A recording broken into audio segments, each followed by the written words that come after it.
The Discovery, the great assembly hall of Zentura Prime, buzzed with the voices of 100 different species. Ambassador Crix Volan adjusted his breathing apparatus and reviewed the datapad one final time. As senior diplomatic advisor for the Nexari Republic, he had seen many mysteries cross his desk, but nothing quite like this.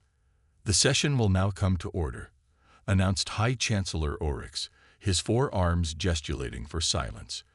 The massive crystalline being's voice resonated through the chamber's translation systems. "We gather today to discuss the findings on Kepler 442 bits, the world once known as New Geneva." Dr. Mira Thesson rose from her seat among the scientific delegation. The archaeologist's scaled skin shimmered under the chamber's artificial suns as she activated the central hologram. "Honorable delegates, what we discovered on New Geneva changes everything we thought we knew about the humans." The hologram displayed a barren world, its surface scarred by what appeared to be massive energy weapons. But as the image zoomed in, structures became visible. Not ruins, but active installations hidden beneath sophisticated camouflage fields. "These facilities have been operational for the past 50 years, Dr. Thesson continued. 50 years since the humans supposedly vanished from the galaxy. The technology we've uncovered suggests they never left at all." Commander Jorik Ham, the Steel Confederacy's most decorated military strategist, leaned forward in his chair. His mechanical enhancements whirred softly as he processed the implications. "Are you suggesting the humans have been hiding from us? For what purpose?" "That's what we need to determine," High Chancellor Orix replied. "The installations are heavily shielded, but we've detected signs of recent activity. Whatever the humans have been doing out there, they're still doing it." Ambassador Volan studied the readings on his pad. The energy signatures were unlike anything in their databases. The power output alone suggested technology far beyond what humanity had possessed during their time in galactic society. "Have we attempted communication?" Dr. Thesson nodded. "Standard first contact protocols were initiated 3 days ago. We received a response 12 hours later." She paused, her expression unreadable. "They've agreed to a meeting." The chamber erupted in surprised chatter. High Chancellor Orix called for order again. "The meeting is scheduled for tomorrow at the coordinates they provided. A joint delegation will represent the Council's interests." As the session adjourned, Volan found himself both excited and apprehensive. The humans had been gone for 2 generations. Their departure had been as mysterious as their arrival centuries ago. They had simply announced they were leaving, packed their ships, and vanished into deep space. No explanation, no forwarding address, no trace. The journey to the meeting coordinates took 18 hours through hyperspace. Volan joined Commander Ham and Dr. Thesson aboard the diplomatic vessel Harmony's Edge. As they dropped out of hyperspace, what they saw defied explanation. A massive space station hung in the void, easily the size of a small moon. Its design was unlike anything in galactic architecture, flowing lines that seemed to bend light around them. More shocking were the ships surrounding it. Hundreds of vessels, each one bearing the unmistakable design aesthetics of human engineering, but evolved beyond recognition. "By the 7 suns," whispered Commander Ham. "Those aren't the primitive ships they left with." Dr. Thesson was frantically taking readings. "The materials analysis is impossible. These ships appear to be constructed from matter we can't identify. The power signatures suggest they're drawing energy from vacuum fluctuations." A communication request came through almost immediately. The main screen flickered to life, revealing a human face that looked both familiar and strange. The woman appeared to be in her 40s, but her eyes held depths that suggested far more experience than her apparent age. "Welcome, honored delegates," she said in perfect standard galactic. "I am Captain Sarah Chen of the Terran Deep Watch. We apologize for the secrecy, but it was necessary for your protection." Ambassador Volan stepped forward. "Captain Chen, I am Ambassador Crix Volan, representing the Galactic Council. We have many questions about your people's activities." Captain Chen smiled, but there was sadness in her expression. "I imagine you do. Please, dock with Bay 7. There's much we need to show you." The docking bay was enormous, clearly designed to accommodate vessels far larger than their diplomatic ship. As they disembarked, Volan was struck by the station's atmosphere. It felt alive, humming with barely contained energy. The walls themselves seemed to pulse with internal light. Captain Chen met them personally, flanked by two other humans. One was a young man in tactical gear, the other a woman in what appeared to be scientific robes. "Allow me to introduce Lieutenant Marcus Webb, my tactical officer, and Dr. Elena Rodriguez, our lead xenobiologist." Dr. Rodriguez stepped forward. "Before we begin, I need to ask, are any of you familiar with the term collective?" The three delegates exchanged glances. Commander Ham shook his head. "Should we be?" Lieutenant Webb's expression darkened. 300 years ago, we discovered something at the edge of our space, an intelligence that consumes entire civilizations, turning their technology and biology into extensions of itself. We called it the collective. Captain Chen gestured for them to follow her through a corridor lined with viewing ports. Through them, they could see the fleet in more detail. The ships were beautiful and terrifying, bristling with weapons that seemed to bend reality around them. "The collective moves slowly," Chen continued. "It takes time to fully assimilate a galaxy, but once it arrives, nothing can stop it. Nothing except us." They entered what appeared to be a command center. Holographic displays showed star maps spanning thousands of light years. Red markers indicated dozens of locations throughout known space. "When we detected the first collective scouts 50 years ago, we made a choice," Dr. Rodriguez explained. "We couldn't fight them and protect galactic civilization at the same time. So we disappeared." Ambassador Volan felt his breathing apparatus struggling to keep up with his shock. "You've been fighting this collective for 50 years. "Longer than that," Lieutenant Webb replied. "We've been preparing for 70 years, building ships, developing weapons, creating the infrastructure needed for a war unlike anything the galaxy has ever seen." Dr. Thesson was studying the displays intently. "These markers, they represent collective incursions." Captain Chen nodded grimly. "Every red dot is a battle we fought. Every blue dot is a world we've saved. The galaxy has been under attack for decades, and you never knew because we made sure you never had to know." Commander Ham's mechanical enhancements clicked as he processed tactical data. "The scale of this operation. How many humans are involved?" "All of us," Dr. Rodriguez said simply. "Every human ship, every colony, every resource we had. We transformed our entire civilization into a military force dedicated to one purpose: holding the line." The viewing screen shifted to show footage of battles fought in the depths of space. Human ships, advanced beyond anything the delegates had imagined, engaged strange biomechanical vessels that seemed to merge technology with organic matter. The human tactics were unlike anything in military doctrine, utilizing what appeared to be localized space-time manipulation and weapons that fired concentrated stellar energy. "Your technology," Dr. Thesson breathed. "How did you advance so quickly?" Captain Chen's smile was bitter. "Necessity. When extinction is the alternative, innovation comes rapidly. We developed quantum computing networks that span light years. We learned to harvest energy from black holes. We created weapons that can rewrite the fundamental forces of physics." Lieutenant Webb activated another display. "But the collective learns too. Every battle makes them stronger, more adaptive.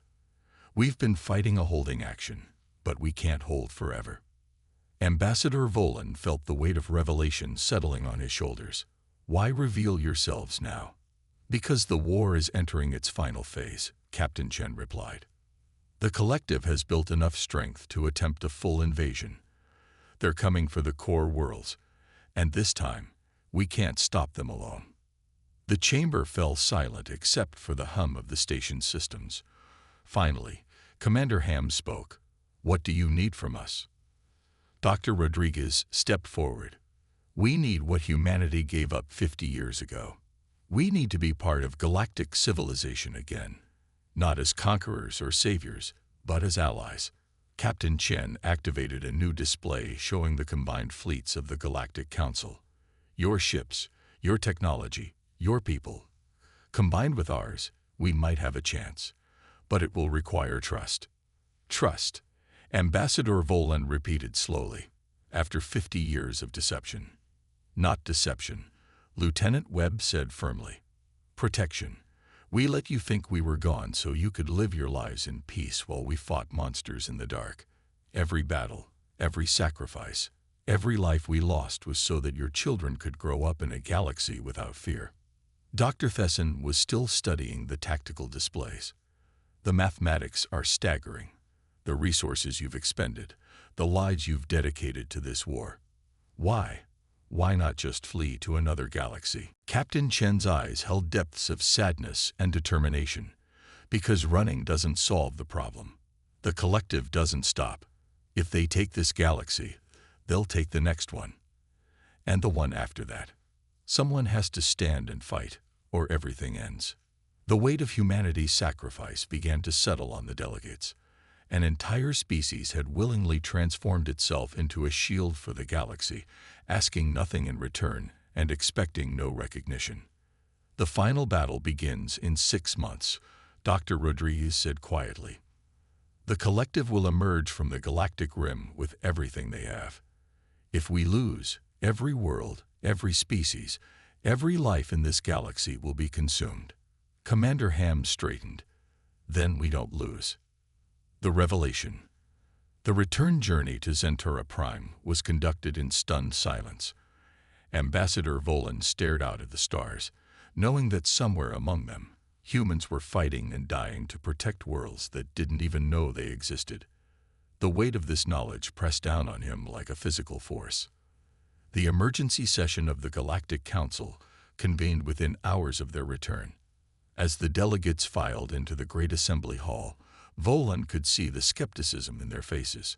The story they were about to hear would challenge everything they believed about humanity, about their own safety, and about the nature of the galaxy itself. High Chancellor Orcs called for order, his crystalline form reflecting the chamber's lights in prismatic patterns. Honored delegates, what you are about to hear will reshape our understanding of galactic affairs for generations to come. Ambassador Volan took the central podium, his hands trembling slightly as he activated the holographic displays. Fellow ambassadors, humanity never left us. They've been our guardians for 50 years, fighting a war we never knew existed. The chamber erupted in voices of disbelief and confusion. Representatives from dozens of species demanded explanations, proof, evidence of these incredible claims. Volan waited for the chaos to settle before continuing. The enemy is called the Collective, he began, displaying the tactical information Captain Chen had shared. It is an intelligence that consumes entire civilizations, turning their technology and biology into extensions of itself. It has been probing our galaxy for decades. Dr. Fesson joined him at the podium. The archaeological evidence is overwhelming. Battle sites throughout the outer rim, debris fields from encounters that were cleaned up before we could investigate, energy signatures in space that we attributed to natural phenomena. Commander Ham activated combat footage from the human archives. The assembled delegates watched in stunned silence as human ships engaged the biomechanical horrors of the collective. The tactical displays showed battle after battle. Each one fought to prevent these monsters from reaching populated space. Every red marker represents a world that would have been consumed if the humans hadn't intervened, Ham explained. Over 3,000 battles in 50 years. Millions of human lives lost protecting species who never knew they were in danger. The Altarian representative rose from his seat, his feathered crest bristling with agitation. This is impossible. If such a threat existed, our sensors would have detected it. A new voice echoed through the chamber's communication system. Your sensors were designed to detect known technologies. Ambassador Zephyr. The main display activated, showing Captain Sarah Chen aboard her command vessel. Behind her, The bridge bustled with activity as her crew prepared for operations.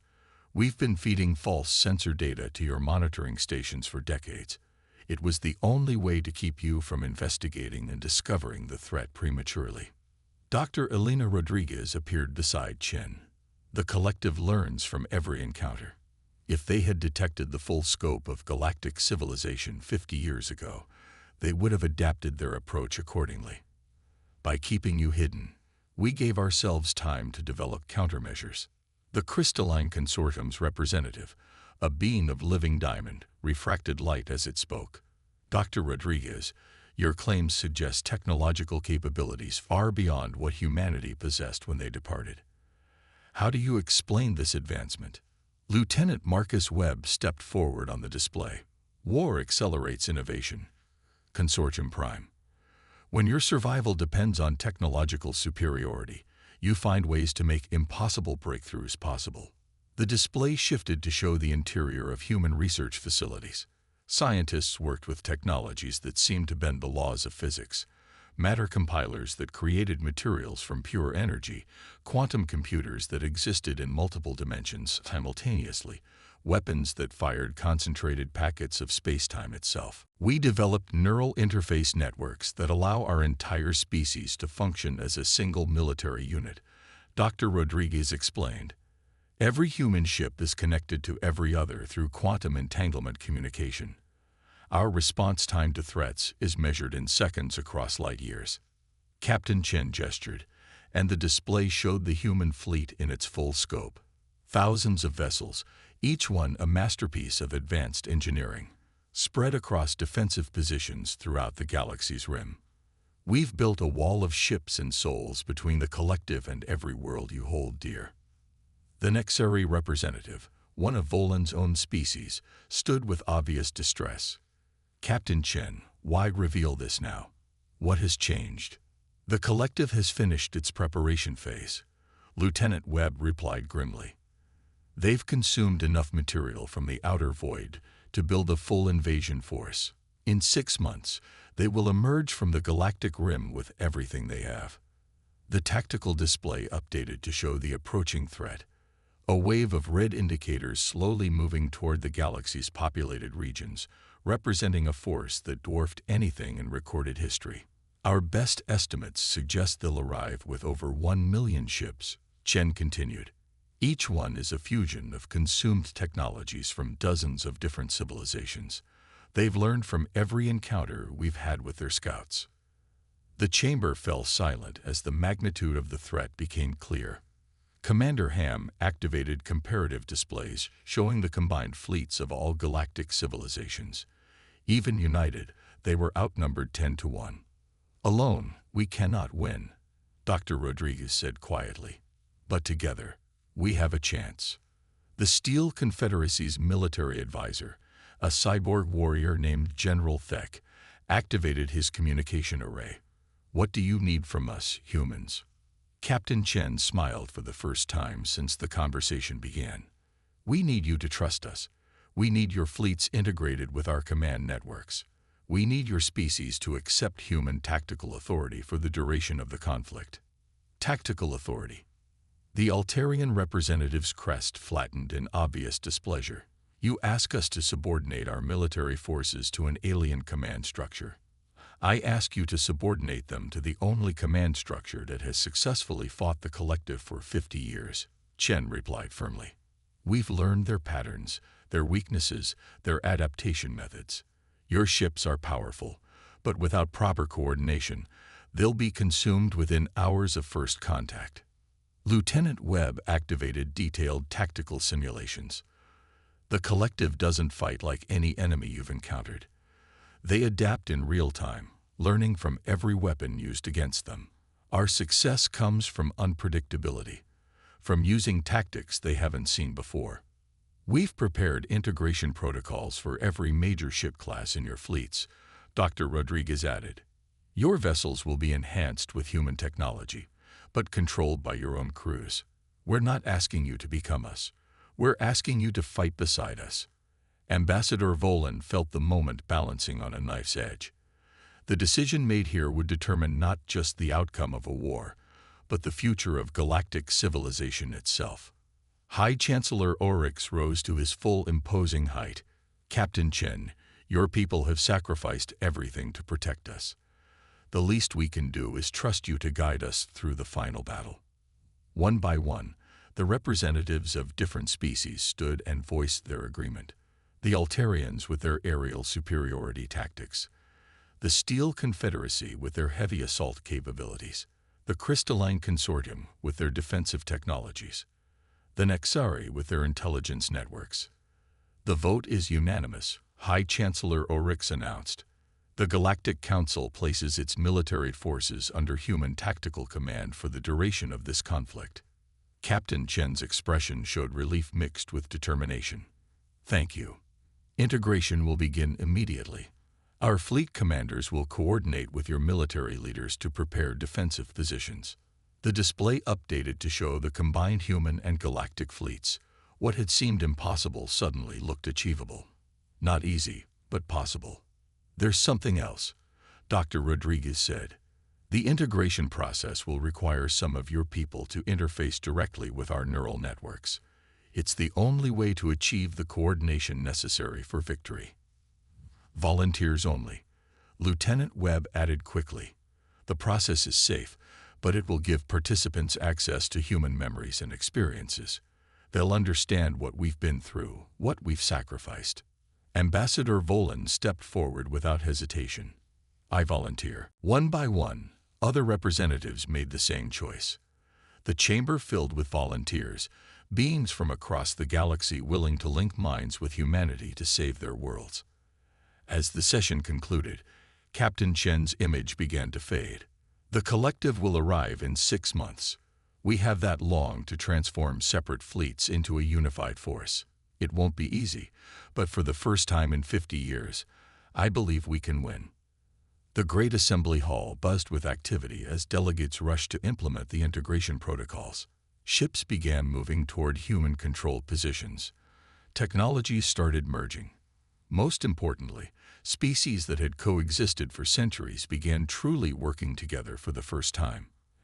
Ambassador Volan remained in the chamber long after the others had left, staring at the tactical displays that showed humanity's true gift to the galaxy. Not just protection from an unknown enemy, but proof that cooperation between different species could achieve the impossible. In 6 months, they would face the collective together. Human ingenuity combined with galactic diversity. Human sacrifice merged with galactic determination. The legends spoke of human heroism, but the reality was even greater. Humanity had not just fought for the galaxy. They had shown everyone else how to be heroes too. The war was coming, but for the first time in 50 years, it would not be fought by humans alone. The galaxy would stand together, and together, they would either triumph or fall as one united force. The silent watch was ending. The real fight was about to begin.